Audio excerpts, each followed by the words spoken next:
80 वर्ष या उससे अधिक, 50 वर्ष या उससे अधिक, 60 वर्ष या उससे अधिक।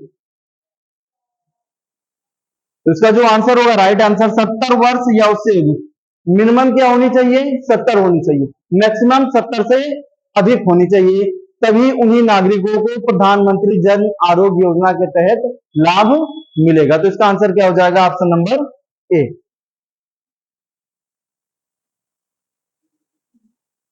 पांचवा देखिए, नागरिक उड्डयन पर दूसरा एशिया प्रशांत मंत्री स्तरीय सम्मेलन कहाँ हुआ? नागरिक उड्डयन मतलब क्या होता है?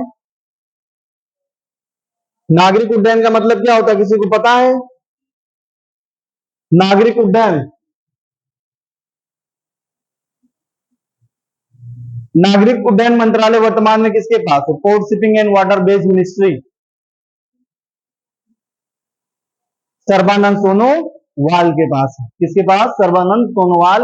ये भारत के नागरिक उड्डयन मंत्रालय के मंत्री हैं। कौन? सर्बानंद सोनोवाल। तो जो नागरिक उड्डयन होता है, उड्डयन का मतलब क्या होता है?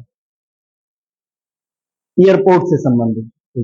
तो इस पे एयरपोर्टों को या कहा जाए एक तरीके से जो हवाई अड्डे होते हैं उनके विस्तारीकरण से संबंधित एक दूसरा एशिया का मंत्री स्तरीय सम्मेलन हुआ। मतलब जो विभिन्न देशों के मंत्री थे, port shipping and water veg वाले, और बंदरगाह को भी इसी में शामिल किया गया। तो दूसरा हुआ, और ये सम्मेलन कहाँ हुआ? बीजिंग। किसकी राजधानी है? चीन की।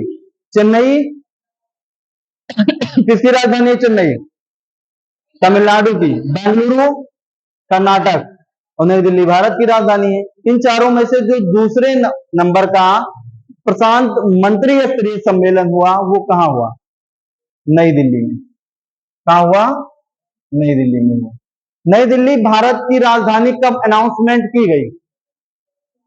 1911 में। बनी कब? 12 में। कौन से नंबर का दिल्ली दरबार आयोजन हुआ था तब ये कहा गया था कि दिल्ली भारत की अब राजधानी होगी? 3 दिल्ली दरबार हुए हैं, 1878, 1903, 1911।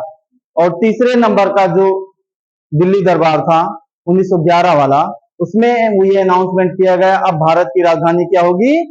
दिल्ली होगी। 1911 में अनाउंसमेंट किया गया, और पूर्ण रूप से इसे कब बना दिया गया? 1912 में। दिल्ली से पहले भारत की राजधानी क्या थी? कलकत्ता। चौथा, आर रविंद्र किस देश में भारत के राजदूत बने? राजदूत मतलब होता है एम्बेसडर, इंग्लिश में जिसे कहते हैं एम्बेसडर। तो आर रविंद्र जो है किस देश में भारत के राजदूत बने हैं? ऑप्शन है Poland, Germany, Switzerland.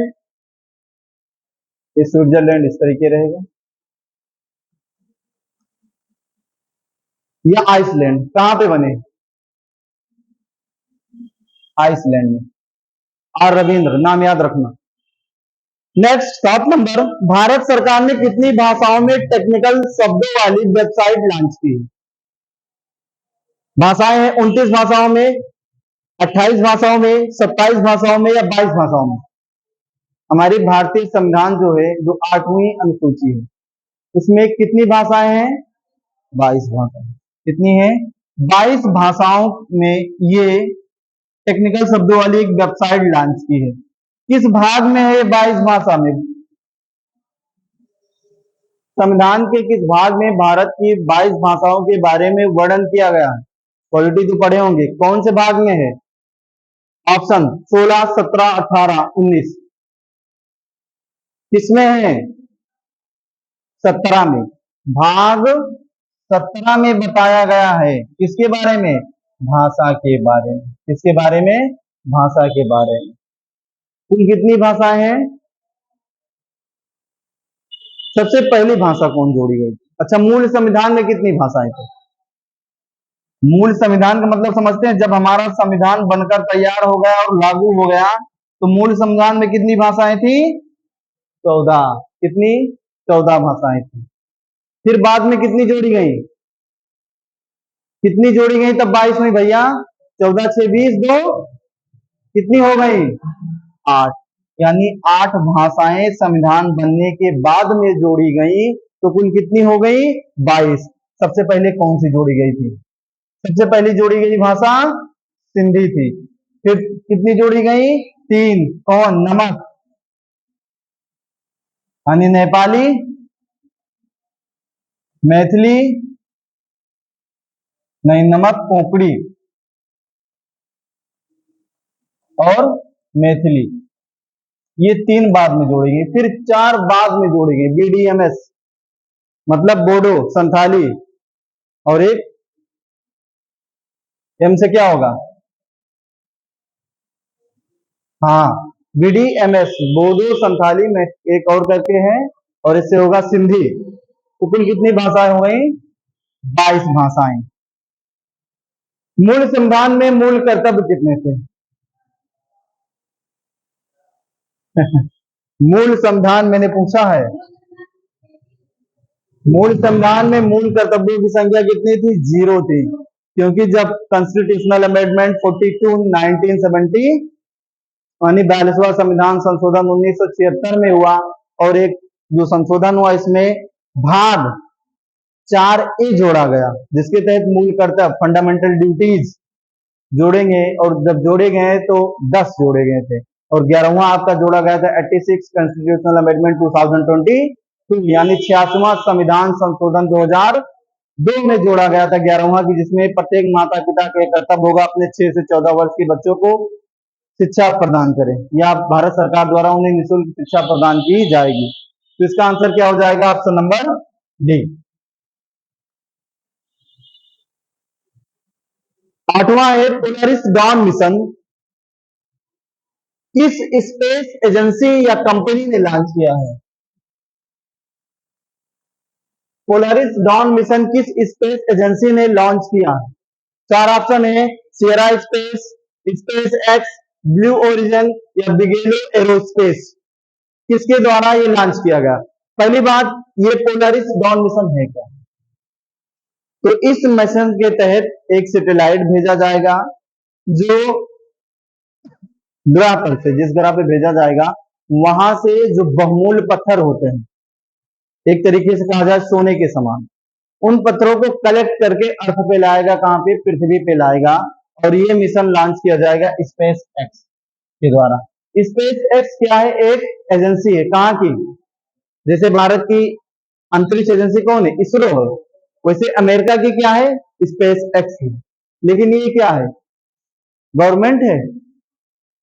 Space x किसकी है, स्पेस एक्स जो कंपनी है किसकी है, किसकी,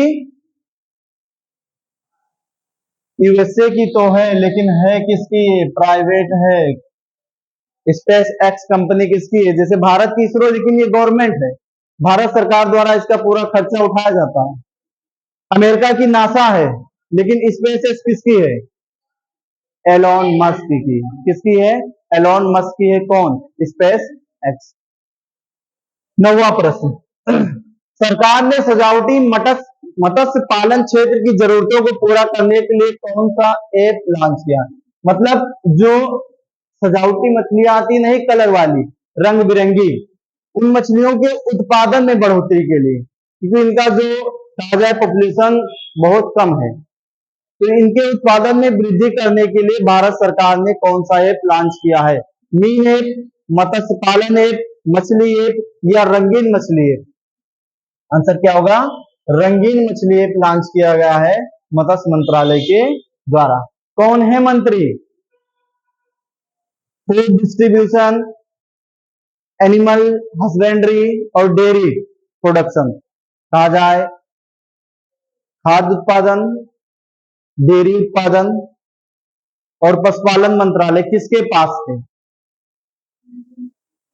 हाँ, नाम है उनका लल्लन सिंह, सही नाम है राजीव रंजन सिंह, और कहा जाता है लल्लन सिंह।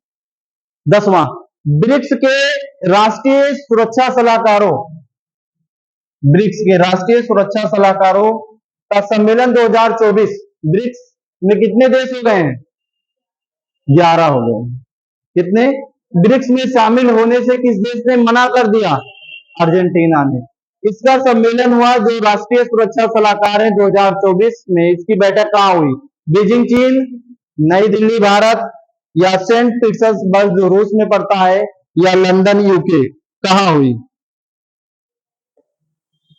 कहां पे? सेंट पीटर्सबर्ग रूस में। ब्रिक्स का बैंक क्या है?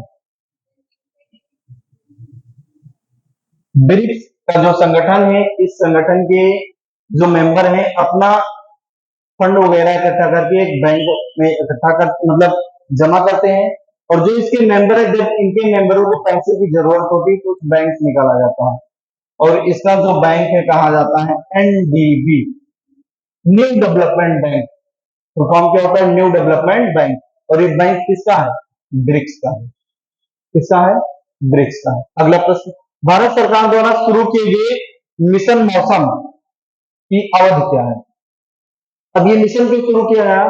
मिशन मौसम जो शुरू किया गया है, जो मौसम से पहले पूर्वानुमान के लिए, जैसे भूकंप वगैरह आते हैं, सुनामी आती है, वोल्केनोज का एक्शन होता है, तो इन सब चीजों से पहले अनुमान लगाया जाए और उससे होने वाली हानि से बचा जा सके, इसके लिए भारत सरकार ने एक मिशन मौसम चलाया है, और इसकी जो अवधि है 2 वर्षों की, यानी ये भी स्टार्ट किया गया 2024 में, और इसकी जो अवधि होगी 2026 तक होगी। आंसर इसका हो जाएगा ऑप्शन नंबर सी, यानी 2 वर्षों के लिए मिशन मौसम ये शुरू किया गया है भारत सरकार के द्वारा। नेक्स्ट, हाल ही में किस राज्य ने पूर्व अग्निवीरों के लिए 10% आरक्षण को मंजूरी दी? यानी जो अग्निवीर थे, जो एक योजना लाई गई थी, नाम क्या था योजना का?